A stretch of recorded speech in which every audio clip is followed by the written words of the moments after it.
J'ai aujourd'hui un message que je voudrais bien transmettre à cette génération, à toi qui m'écoutes pour l'instant, et je crois que si tu écoutes ces messages jusqu'à la fin, tu vas non seulement être édifié, mais bénéficier d'une chose que tant des personnes auraient bien désiré connaître avant de quitter cette vie. Je crois que ni vous ni moi, personne ne me connaît les temps que nous sommes en train tous de traverser. Nous savons également que nous sommes à une époque des grands dépits et aussi des grandes prérogatives. La vie, comme nous pouvons le savoir, est faite de différentes périodes. Et chaque période a ses réalités, et ceci existe depuis la nuit du temps. Tous ceux qui ont vécu avant cet âge se sont rencontrés un moment dans une période sombre de la vie. Les difficultés qui peuvent arriver dans la vie d'un homme n'ont pas des mêmes formes, ni des mêmes durées avec celles qui arriveront dans la vie de quelqu'un d'autre. Cependant, dans les moments difficiles de chacun de nous, il y en a qui s'appuient sur leur intelligence, il y en a qui s'appuient sur leur richesse, famille, connaissances. Tout dépend en quoi ou en qui tu places ton espoir. Il faut signaler que l'une des grandes désolations qui vivent les gens dans cette époque et dans celle qui viendra, c'est la carence de l'espoir. Et je pense que c'est de ça que je parle ici. Dans le deuxième épître aux Corinthiens 4, verset 8, Paul déclare « Nous sommes pressés de toute manière, mais non réduits à l'extrémité, dans la détresse, mais non dans les désespoirs. » L'espoir n'est autre, premièrement, qu'une attitude d'attente d'une réalisation. C'est ensuite une disposition du cœur qui consiste à se préparer pour un événement dont nous avons déjà vu la finalité. Enfin, l'espoir est un regard que nous avons de voir, malgré des confusions, le bon côté de ce qui va arriver derrière. Tous les moments difficiles de la vie arrivent et partent toujours avec les temps. C'est que c'est en gardant l'espoir dans les cœurs que l'on traverse les moments difficiles. Et ça ne suffit pas uniquement d'avoir l'espoir, mais il faudra avoir l'espoir en l'Éternel. Car c'est lui d'ailleurs qui te fera traverser ces moments de confusion pour t'amener dans la gloire. Oui, quand malgré de revers on garde espoir, on finit toujours par vivre après la gloire. David dit dans les psaumes 23, verset 4, un psaume que nous maîtrisons bien, il dit « Quand je marche dans la vallée de l'ombre de la mort, je ne crains aucun mal. » La vallée de l'ombre de la mort est un endroit de terreur. Mais quand il dit qu'il marche, ça veut dire quoi? Vous ne marchez pas en étant sur place. C'est toujours un mouvement de déplacement d'un point à un autre. Alors ce qu'il convient de dire, c'est que je traverse un moment difficile. Beaucoup dans cette marche font l'erreur d'écouter la voix insidieuse du diable, qui ne te dira rien d'autre que t'es fauché, voilà t'es en train maintenant d'agoniser. Le diable travaille dans ces temps pour qu'il n'y ait pas l'espoir dans les cœurs des hommes, lorsque ces derniers passent par des moments de déboire, parce qu'il sait que l'espoir, c'est la dernière chose que nous perdons. Et bien plus loin, on pourrait dire que c'est la dernière énergie de l'homme qui le maintient debout. Voilà pourquoi il est écrit, pour tous ceux qui vivent, il y a de l'espérance, et même un chien vivant vaut mieux qu'un lion mort. Je voudrais que nous saisissions bien cette illustration. Si tu perds l'espoir, c'est comme un arbre dont on a coupé toutes les racines. Il ne finit que par tomber, sécher et disparaître. Si tu perds l'espoir, c'est comme un navire que les vagues de mer ont remué. Il finit toujours par chavirer et disparaître. Et c'est ça même la mort.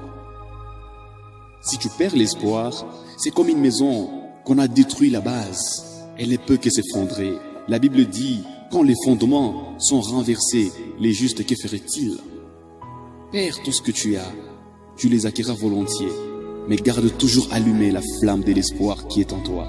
Sinon, tu réaliseras tard avoir commis un forfait gratuit que de perdre espoir, parce qu'il faut noter qu'il y a une barre qui se trouve là entre l'espoir et le désespoir. C'est comme ça que nous avons perdu des amis, des proches, qui à cause du désespoir ont pris la décision de se livrer à des pratiques occultes qui des jours plus tard on a croisé, ils sont devenus méconnaissables. Parce que quand il n'y a pas l'espoir, nos choix le révèlent toujours. Il y en a aussi à cause du désespoir, ont dépassé les bornes jusqu'à vouloir se donner même la mort. Pour eux, il n'y a rien qui leur garantit en regardant dans leur vie que demain tout ira mieux. Quand l'espoir n'est plus dans l'homme, l'homme devient aussitôt victime de pièges du diable, où quelqu'un dit « En quoi vais-je donc espérer ? Je n'ai pas de diplôme, je n'ai pas de famille, je n'ai pas de boulot. En plus de ça, j'ai grandi. Pourquoi je ne ferai pas ceci comme les autres? C'est l'instant où on pense généralement que tout est permis. Non, tout n'est pas permis. Accepte de mourir dignement en ayant l'espoir dans les cœurs que de ne l'avoir pas du tout et continuer à vivre en faisant ce qui n'est pas juste. Il y a des personnes dans ce monde qui ont vécu de pire que ce que tu vis, mais qui n'ont pas perdu espoir jusqu'à la fin. Le diable placera davantage tout ce qu'il faut sur votre chemin pour que vous voyez toujours votre vie en retard par rapport à celle des autres. Et c'est dans le but de vous pousser à l'extrémité, parce qu'une fois arrivé là, tu n'as qu'à t'incliner à tort et à travers devant toutes les pensées qui te viennent dans la tête. C'est généralement les temps où l'homme voit bon tout ce que le monde a à lui proposer. Vous savez, le diable vous mentira toujours comme s'il a pitié de vous, en vous proposant de vous venir en aide. Alors si vous aviez déjà perdu l'espoir, vous ne penserez pas à toutes ces choses. Et c'est un excellent prédateur qui ne fournit pas trop d'efforts pour attraper quiconque est sur le chemin sans aucun espoir. Le diable ne passe pas là où les hommes, malgré l'insuffisance, sont armés d'espoir. C'est un carton rouge que vous levez devant les diables pour lui dire que vous n'êtes pas son prétendant. C'est votre dernière énergie qui vous permet de bouger les bras pour démontrer au diable que vous êtes encore vivant, parce que lui, il attrape que ceux qui sont déjà morts d'eux-mêmes à cause du désespoir. Notre ennemi est un chasseur qui est toujours derrière ceux qui meurent. Retenez bien ceci. Si vous perdez l'espoir, vous allez inciter, sans le savoir, beaucoup d'autres personnes à les perdre tôt ou tard. Et là, vous ne donnez pas une bonne leçon aux gens qui sont derrière vous.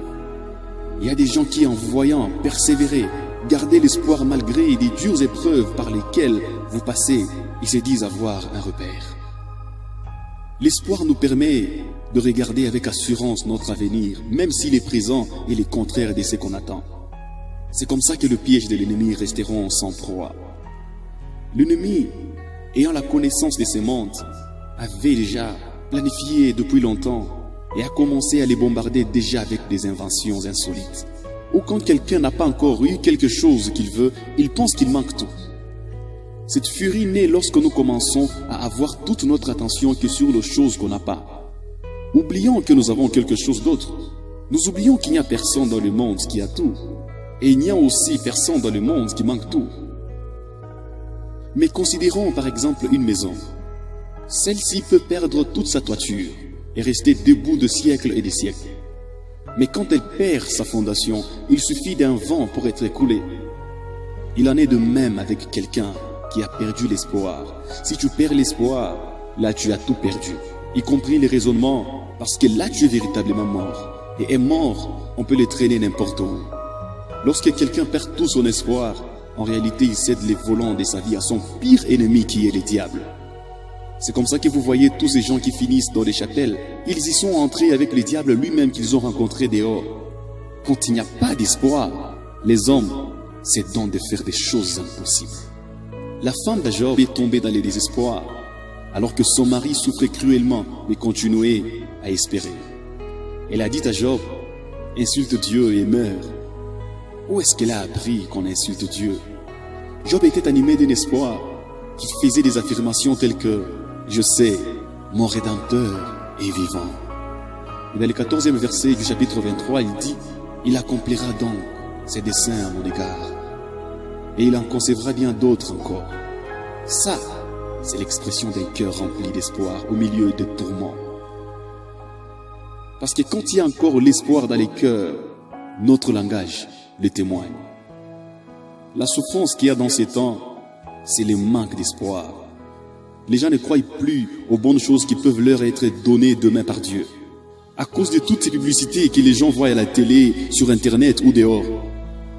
Il y a des hommes que le diable envoie avec des richesses et beaucoup de biens inimaginables qu'ils ont après 48 heures pour impressionner les mondes.